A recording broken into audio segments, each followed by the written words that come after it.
Change mon cœur, Seigneur, et purifie-moi.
On va ouvrir nos Bibles dans 1 Timothée 3,15. Mais afin que tu saches, si je tarde, comment il faut se conduire dans la maison de Dieu, qui est l'Église du Dieu vivant, la colonne et l'appui de la vérité. Que l'Éternel bénisse sa parole.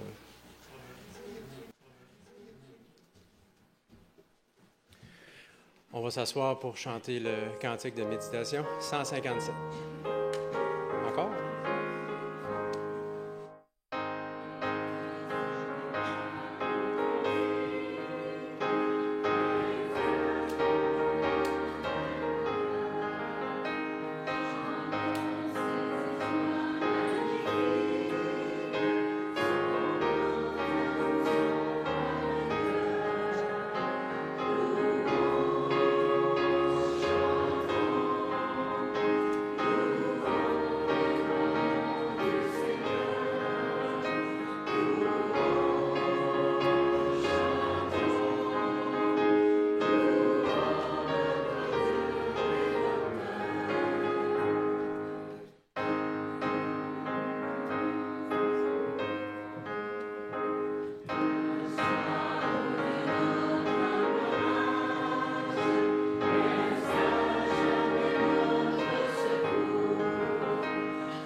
Je me disais, qu'est-ce que je dois dire? Il me semble que l'Église n'a pas changé du tout, c'est comme si j'étais à la maison. Mais c'est les bâtiments qui n'ont pas changé. L'Église a changé beaucoup parce qu'il y a de nouveaux visages et c'est extraordinaire. Bienvenue aux visiteurs. C'est extraordinaire de voir une Église avec une croissance aussi phénoménale. Quelles que soient les raisons qui ont conduit à cette croissance, c'est le Seigneur qui a conduit les uns et les autres à être ici. Donc, il n'y a pas grand-chose qui a changé à part moi. J'ai vieilli, pas vous. Et mon épouse est avec moi. Elle reste semblable. Donc, elle est en arrière, là, sur les meilleurs rangs. Donc, c'est vraiment extraordinaire de se retrouver ici ce matin après 4 ans, là, je crois, oui, c'est comme un petit retour à la case départ. 4 ans et demi, OK. On était un petit peu en Nouvelle-Calédonie, du côté du Pacifique, là-bas, et puis on est revenu, puis on s'est installé à Victoriaville, donc on n'est pas loin. Puis Wayne et son épouse, ils ne nous aimaient pas, alors ils ont décidé de venir ici. Non, c'est pas vrai. On s'aime tous d'un amour extraordinaire, et plus on se connaît, plus on apprend à se connaître, mais on n'a pas beaucoup de temps de se connaître, parce que quand on est venu, ils sont à peu près partis, quoi. Mais on se suit et on s'apprécie, on est très content. Je suis très content de voir les anciens membres d'Église, si on peut les appeler ainsi, ceux qui sont là, ceux qui ont été baptisés, etc., ceux qui sont revenus. Que le Seigneur nous bénisse, il nous accorde un moment précieux ce matin. Pas perdre trop de temps parce que je sais que la caméra tourne et puis peut-être qu'il faudra qu'il fasse des coupures pour rentrer tout ça dans la boîte. On va prier, vous voulez bien? Merci Seigneur pour la santé que tu nous as tous donnée si nous sommes ici. Nous avons pu nous déplacer, pour ta protection aussi pendant toutes ces années, pour ceux qui sont là. Protection physique alors que les éléments déchaînés se manifestent de manière dangereuse et menaçante tous les jours. Merci parce que cette Église qui est ton Église, qui est constituée de colonnes vivantes, de disciples, peut faire une différence. Seigneur, que ton Saint-Esprit puisse se manifester ce matin pour ta gloire au nom de Jésus. Amen. Je vous pose une question, peut-être bizarre, vous allez me dire. Est-ce que vous avez déjà entendu parler, dans le cadre de l'Église, de l'expression « être un pilier d'Église » ? Tout le monde a entendu cette expression et c'est un terme péjoratif au Québec, n'est-ce pas? Un pilier d'Église. Peut-être, pour certains, c'est un qualificatif qui parle de stabilité, quelqu'un qui est fidèle, quelqu'un qui est régulier, quelqu'un qui soutient l'Église. Mais ici au Québec, si vous allez sur Internet et vous regardez les synonymes, on appelle ça aussi une grenouille de bénitier. Des grenouilles de bénitier, hein, ça reste dans la même eau et puis ça barbote. Il y a aussi des mangeurs de balustres. C'est un synonyme de pilier d'église, ou de dévot, ou de bigot, ou de bon dieuzard. Hein, il y a plein d'expressions pour parler des piliers d'église. Bien, ce matin, j'aimerais considérer avec vous la définition noble de colonne dans l'Église, la définition honorable que d'être un pilier d'Église. Et dans le passage que nous avons lu dans Timothée, etc., il parlait que l'Église, c'est la colonne de la vérité, n'est-ce pas? On va relire le texte dans quelques instants. Mais tout ça se présente dans le contexte de l'épître de Paul au Timothée, où l'Église, le temple de Jérusalem, avait, pour ainsi dire, disparu, ou en tout cas, il fallait que la pensée du temple, c'est ici le temple de l'Éternel, disparaisse de la tête des gens, et que les gens qui étaient pourchassés, ou les gens qui étaient en dispersion dans l'Empire, eh bien, qui étaient dans les maisons, dans des églises de maisons, puissent comprendre quelle était leur place, quelle qu'elle soit, où ils étaient en tant que disciples de Jésus-Christ. Vous savez que les origines de la maison de Dieu, parce que Paul parlait de la maison de Dieu, de la conduite qu'il fallait avoir dans la maison de Dieu, bien, ça vient bien sûr de l'Ancien Testament. Dans l'Ancien Testament, bien sûr, il y a eu d'abord le temple dans le désert. Ça, c'était la maison de Dieu. C'est là que l'Éternel habitait, c'est là que les gens venaient pour offrir des sacrifices. Et puis ensuite, il y a eu bien sûr la construction du temple par Salomon à Jérusalem. Ce temple qui pourrait apparaître sur les images, j'en avais apporté quelques images, mais voilà, une image du temple avec des colonnes massives.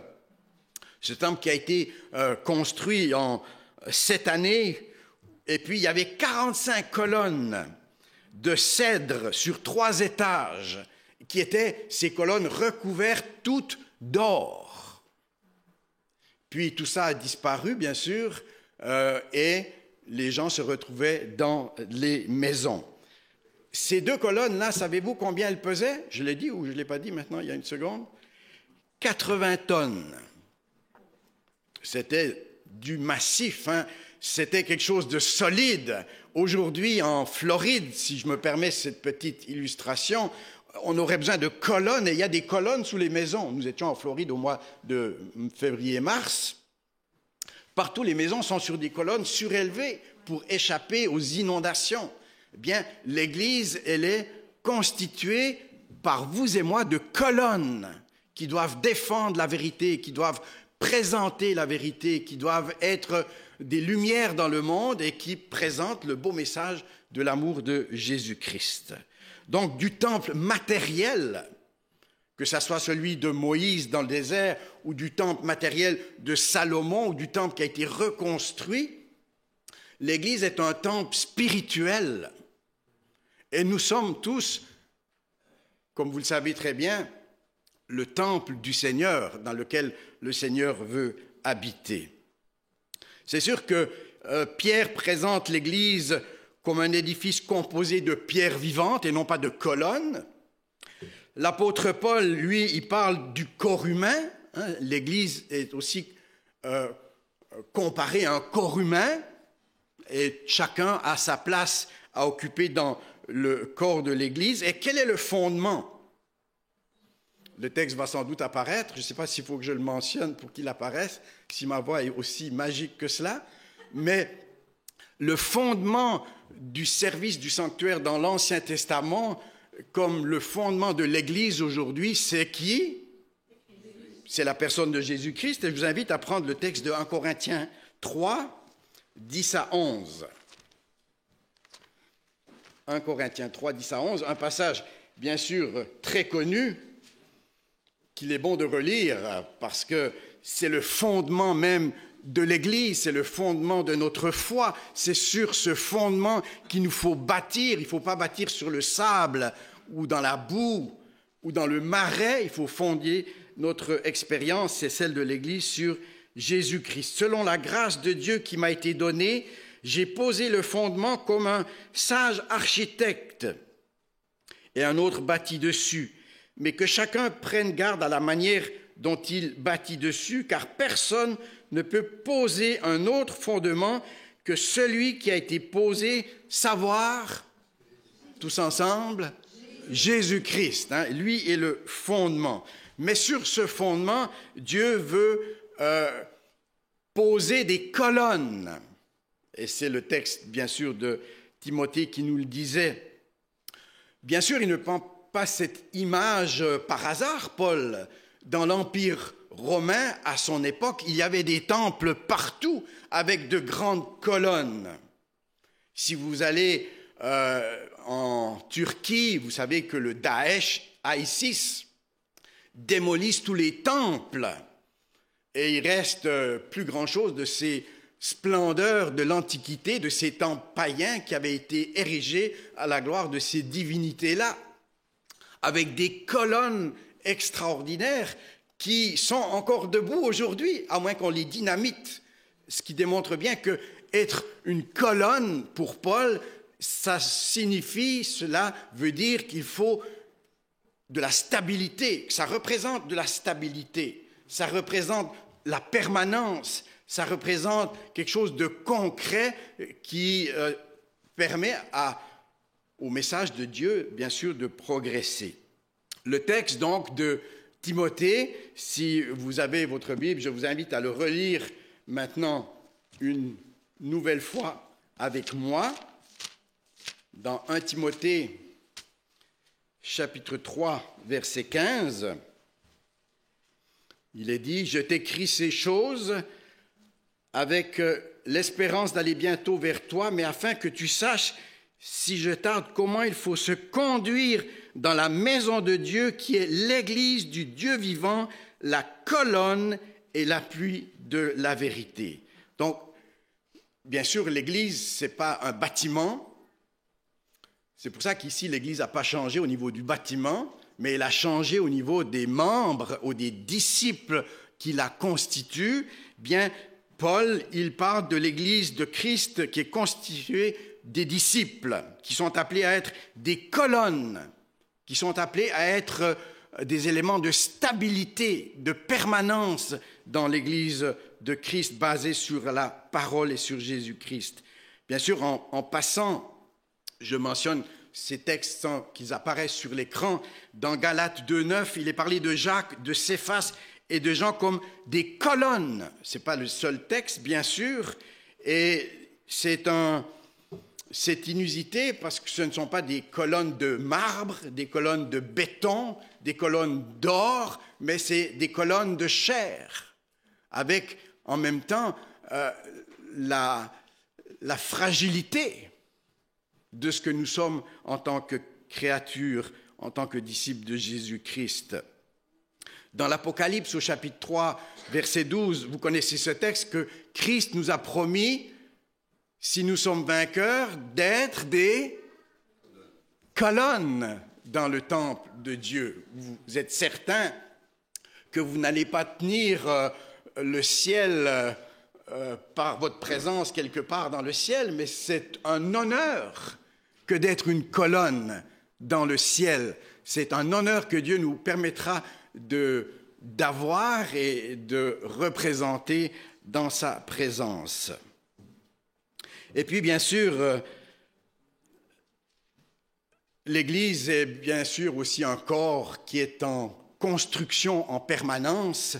Et là, nous avons bien sûr ce texte dans Éphésiens 4 qui nous parle de cela. Si vous avez Éphésiens 4, je vous invite à prendre ce passage au chapitre 4, versets 11 à 12, où il est dit « Et il a donné les uns comme apôtres, les autres comme prophètes, les autres comme évangélistes, les autres comme pasteurs et docteurs, pour le perfectionnement des saints en vue du ministère et de l'édification du corps du Christ. » L'Église, c'est un bâtiment spirituel qui doit se développer. C'est un endroit où il devrait y avoir tout autour des cônes oranges, comme à Montréal. Parce que c'est une Église en constante construction, n'est-ce pas? Nous savons que nous devons être ces éléments et chacun à sa place. Toutes les colonnes peuvent se ressembler lorsqu'on regarde un temple, où parfois il y a bien sûr des nuances et des différences, des variantes, mais dans l'Église, nous avons chacun notre place à occuper et nous avons chacun de nous un ministère différent à occuper aussi.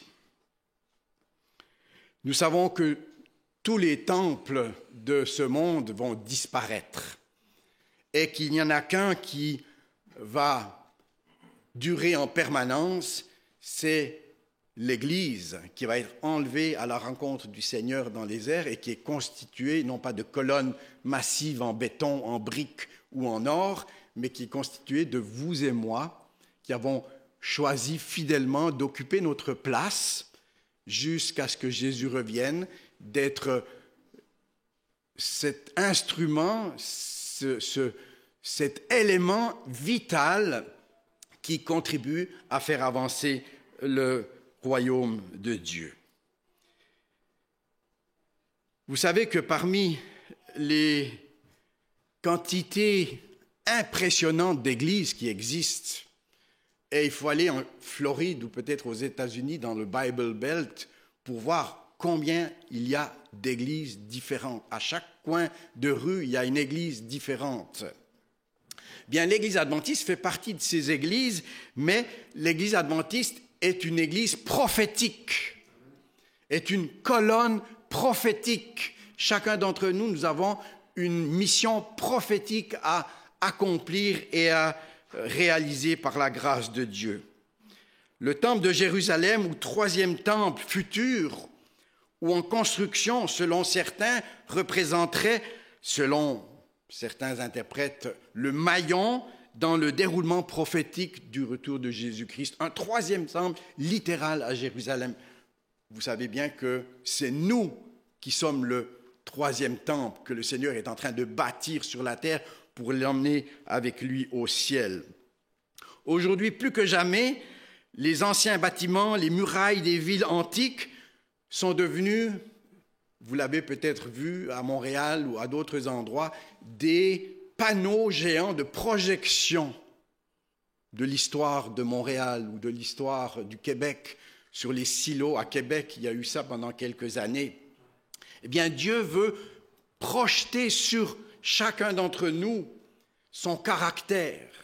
Dieu veut que, à travers nous qui sommes ces colonnes qui appuyons la vérité, qui présentons la vérité, que nous émettions des images qui le représentent et qui parlent de son amour pour le monde entier. Vous savez que l'Église adventiste a été suscitée en 1844. Pour la plupart d'entre nous, c'est de la vieille histoire, et c'est de la vieille histoire aussi, puisqu'on est en 2017. Mais l'Église a été suscitée comme un mouvement prophétique pour proclamer le dernier message de Dieu au monde entier. Et si l'Église adventiste avait été suscitée par Dieu comme un mouvement prophétique en vue de la préparation du monde au retour de Jésus-Christ, chacun de ceux qui l'ont constitué, chacune des colonnes qui en font partie devient un élément prophétique.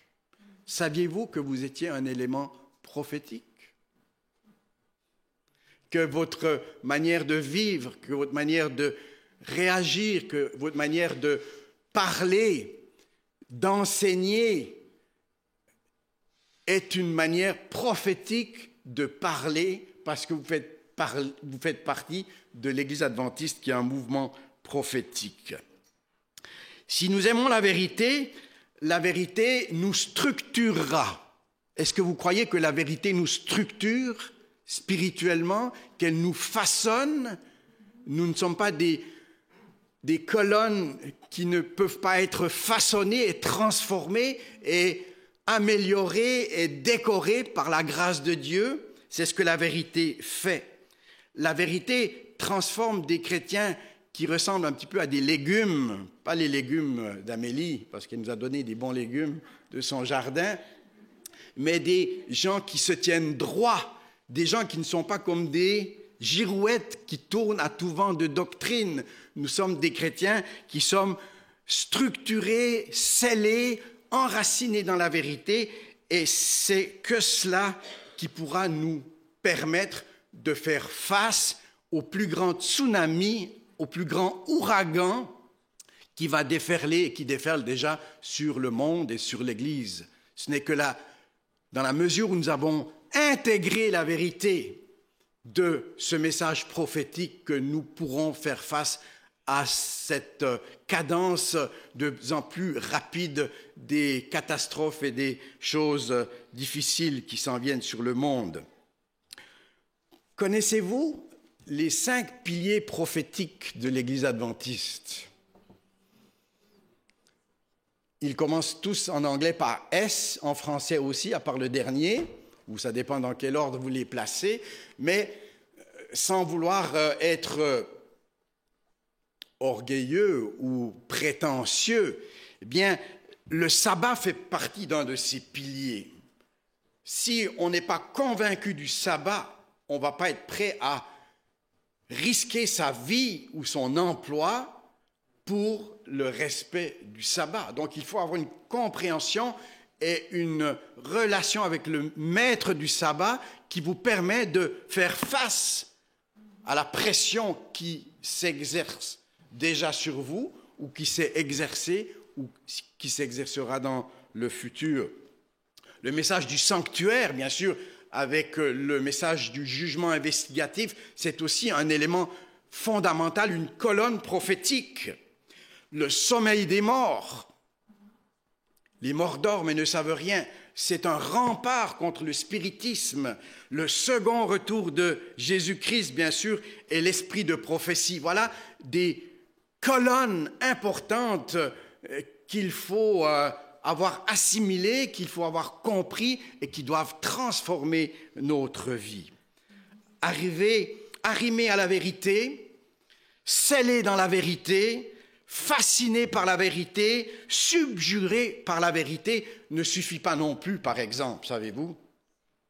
Dans le livre « Ce que croient les adventistes », les auteurs qui ont composé ce livre, que vous pouvez acheter bien sûr, dit « La foi authentique en Jésus engage le reste, l'Église du reste, à suivre son exemple.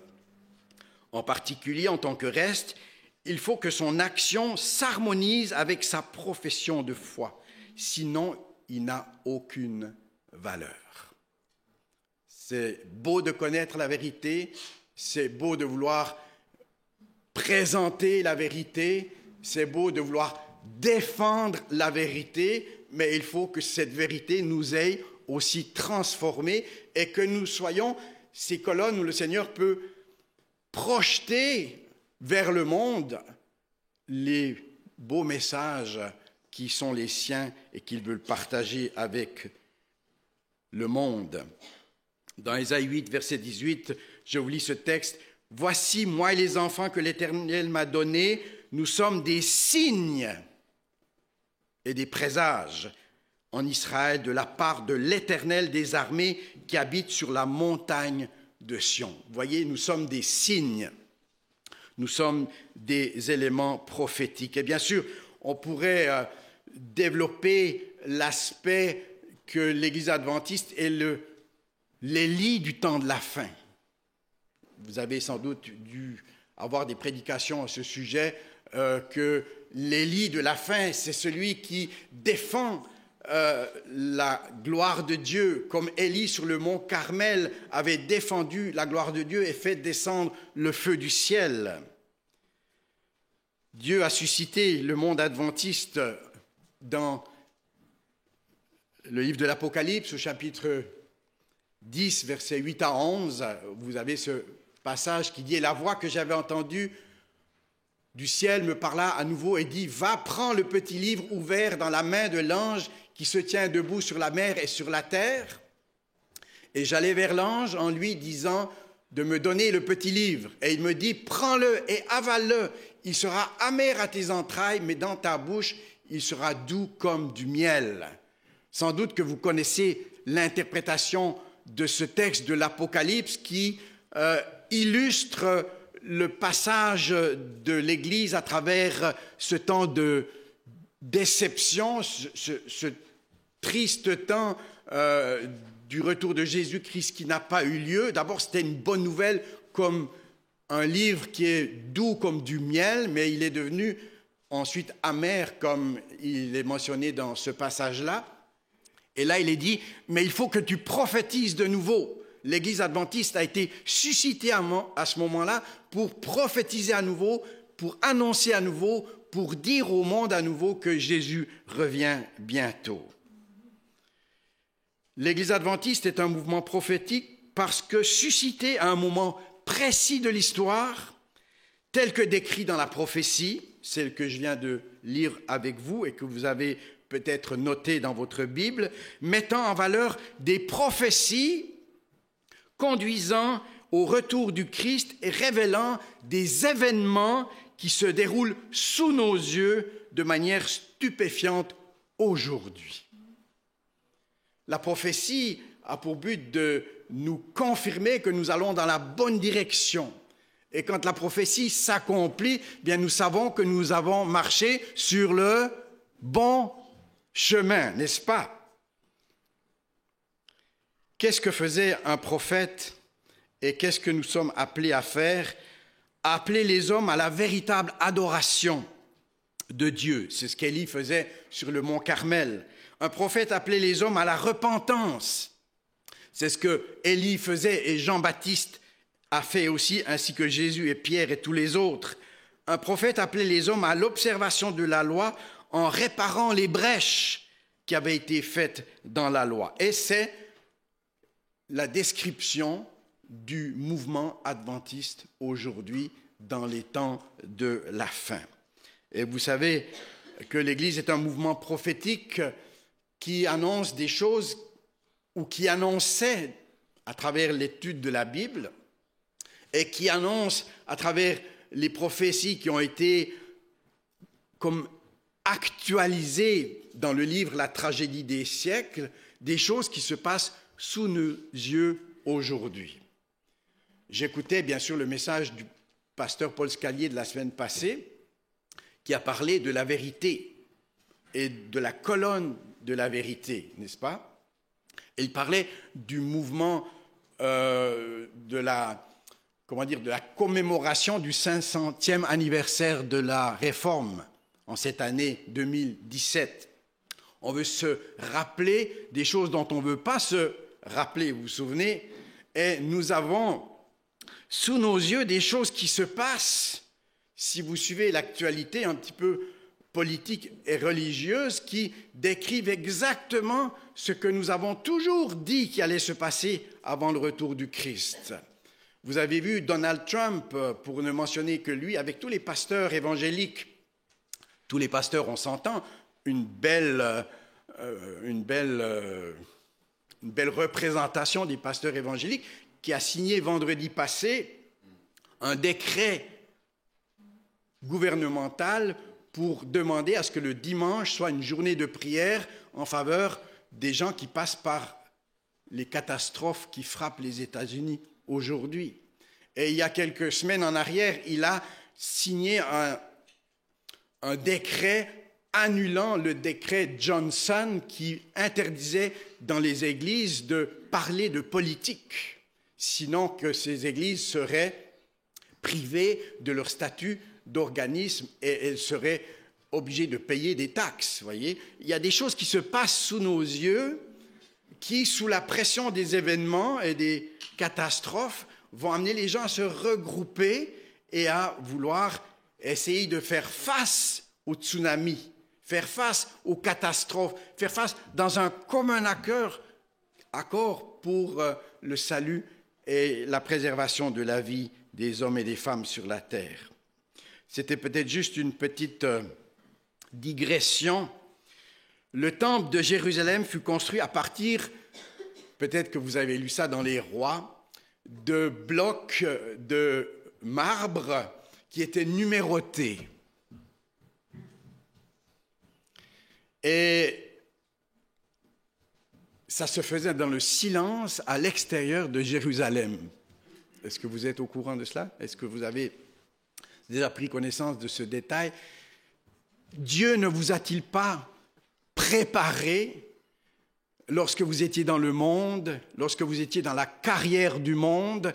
Dieu ne vous a-t-il pas transformé tranquillement pour vous trouver une place et pour vous intégrer dans l'Église en tant que colonne de la vérité? Si nous sommes là, c'est parce que Dieu a fait ce travail-là et qu'il nous a préparé une place et qu'il veut que nous connaissions notre place. Les morceaux de marbre étaient numérotés. Est-ce que vous avez l'impression que vous êtes seulement un numéro dans l'Église? Que vous n'avez pas vraiment une place intéressante ou passionnante, que vous êtes juste dans votre siège et qu'on n'a pas besoin de vous, qu'on vous néglige? Ou peut-être que vous n'avez pas cherché à comprendre la place que vous pourriez occuper pour la gloire de Dieu en tant que colonne vivante? Dieu a pour chacun d'entre nous une place. Nous sommes sortis de Babylone comme Moïse était sorti de Ur en Chaldée. Nous sommes sortis, mais maintenant il faut aussi sortir pour aller voir les autres. Et là, vous comprenez que nous ne sommes pas des colonnes statiques, mais nous devons être des colonnes à roulettes pour nous déplacer vers les autres, pour être le sel de la terre, pour être la lumière du monde.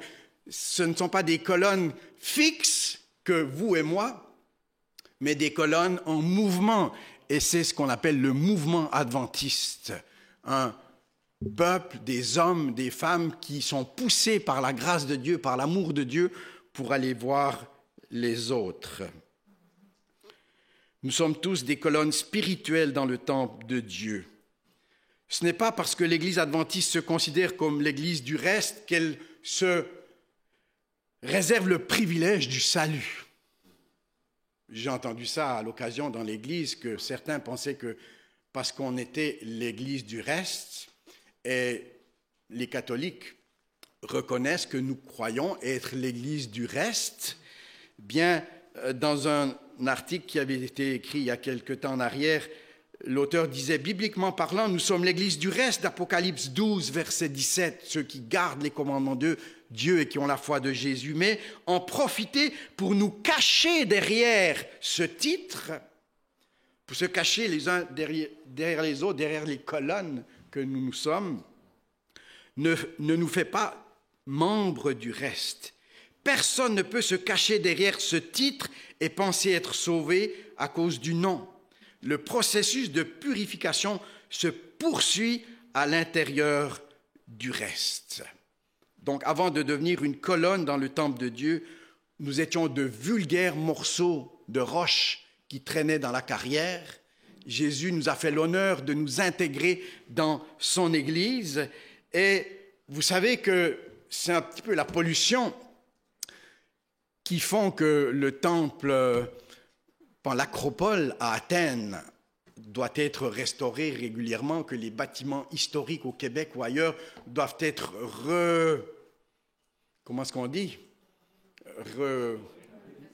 restaurés.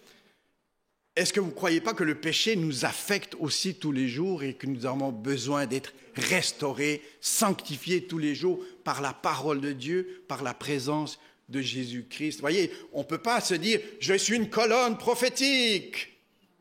Je connais les messages qui correspondent au temps de la fin. C'est le message de la réforme, c'est le message du retour du Christ, du jugement investigatif, du sabbat.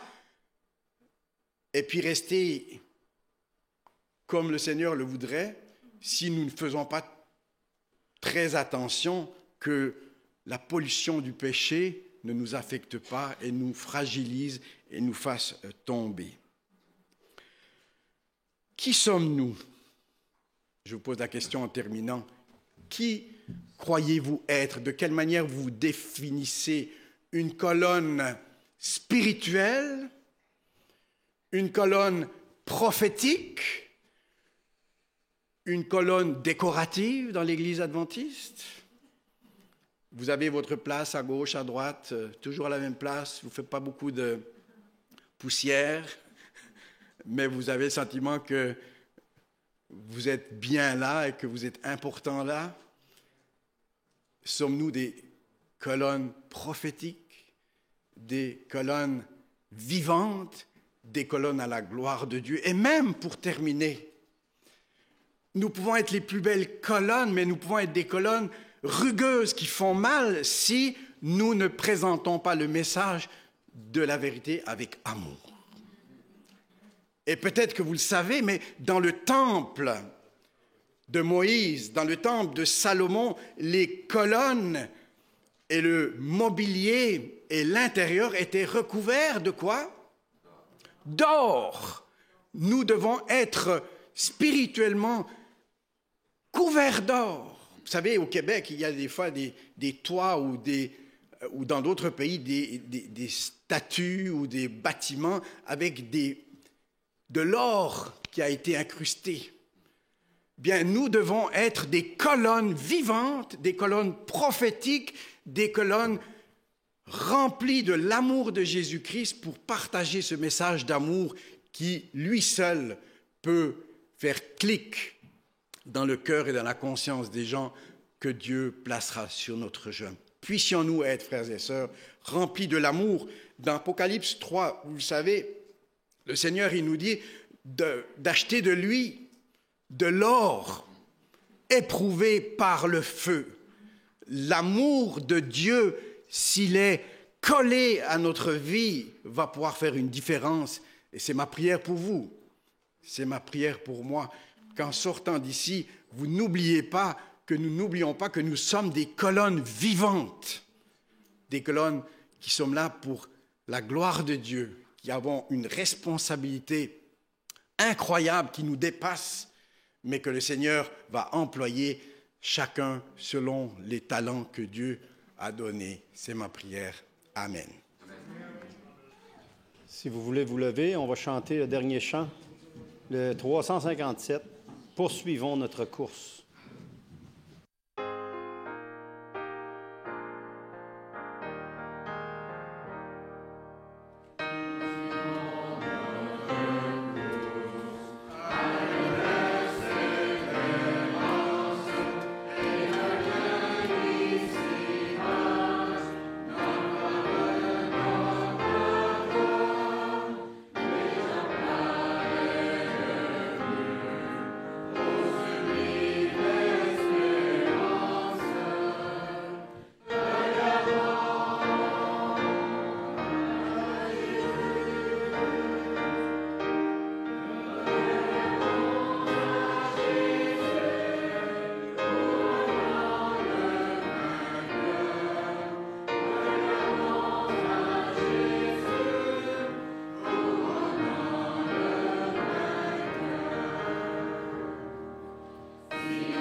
Oui, nous voulons nous voir présents ce jour où tu nous couronneras en tant que vainqueurs et où nous pourrons être des colonnes dans ton temple, où nous serons le temple rempli d'hommes et de femmes qui auront été des colonnes vivantes, des colonnes prophétiques, des colonnes qui parlent avec amour de ton amour merveilleux manifesté en Jésus-Christ. Seigneur, accompagne-nous dans cette démarche, que nous puissions être des témoins dans ce monde et que, quelle que soit l'adversité, les difficultés, les drames, que nous puissions nous attacher à la colonne principale, Jésus-Christ, au fondement de notre foi, Jésus-Christ, et que nous puissions être solidement ancrés dans les lieux célestes en Christ, pour ne pas être ébranlés, pour ne pas être secoués pour notre perte à travers les difficultés qui sont le lot de millions de gens aujourd'hui sur cette terre. Jusqu'à ce jour, Seigneur, tu nous as préservés, que nous puissions être reconnaissants et vouloir enraciner notre vie dans le fondement que tu représentes, Jésus-Christ, pour ta gloire et notre salut. Amen. Amen.